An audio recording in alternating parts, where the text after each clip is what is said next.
So tomorrow, the Bakari Sellers podcast will have our regularly scheduled episode, but given the extraordinary events that we all just experienced as Trump supporters failed at a violent attempt at a coup while we were trying to certify the Electoral College, I felt compelled to call a spade and prepare many of you for the road ahead. Let's first call this what it is. It's white supremacist domestic terrorism. And while we'd like to think that this was isolated to a handful of Trump supporters, what we saw was the president's command to stand back and stand by in action. And even after making a clear command to his supporters during a primetime debate to engage in the kind of behavior that they engaged in today, 74 million Americans voted for him anyway. So, this shameful chapter in our country's history is on all of you. You know who else's fault this is? The Republican members of Congress that traffic in the lies this president has told about the election he lost. I'm talking to you, Josh Hawley.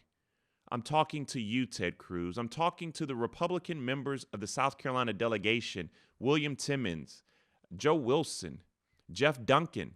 This is on you. Your cowardice is the reason we're in this position today.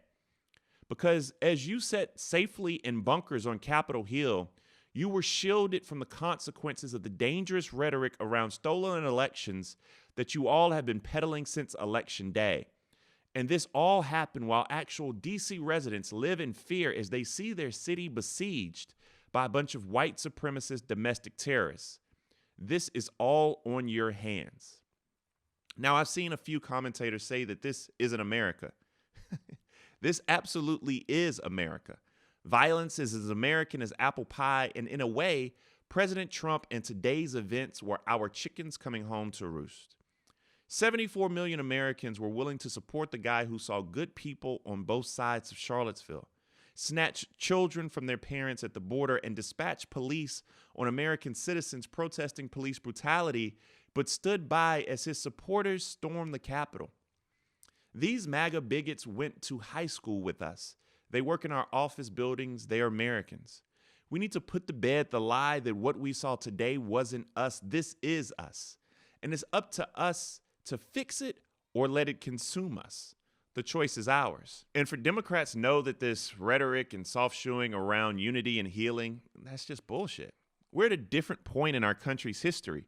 And if you needed a reminder, I hope spending time in those secured bunkers in Capitol Hill today was a reminder. You can't reason with people who think the way to respond to losing an election is storming the United States Capitol.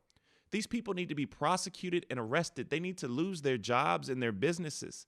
We need a Department of Justice and a federal law enforcement apparatus that purges its own ranks of white supremacists among law enforcement and that is committed to putting these kind of people in jail. When we see Capitol police officers taking selfies with Proud Boys, we have a problem within our law enforcement community that we have to fix. Now, I know black folks were looking at this news and saying what we all said. If these folks were black, they'd be dead. It's a sad reality that we all know to be true. We also know that there are often far more arrests when we're protesting not to be killed by police than there were today from people who sought to violently overthrow the federal government.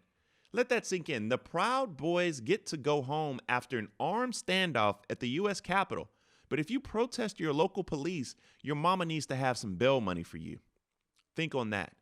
I need Democratic elected officials to start to act like we're under siege from white supremacist domestic terrorism, because we are. This was not an isolated event.